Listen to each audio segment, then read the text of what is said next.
দর্শক শ্রোতা, বাড়িতে যখন কফি বানাবেন তখন এভাবে কফি পাউডার নিয়ে নেবেন, ঠিক আছে? দেখেন পরিমাণ মাত্র 20 গ্রাম কফি পাউডার নেবেন।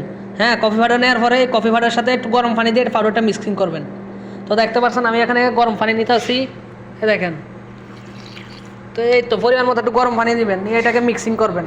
দেখেন গরম পানি দেওয়ার পরে এটাকে এভাবে মিক্সিং করবেন, মিক্সিং করে গরম দুধ নেবেন। গরম দুধটা আমি নিতেছি, আপনাদের 1 মিনিট লাইনে থাকুন।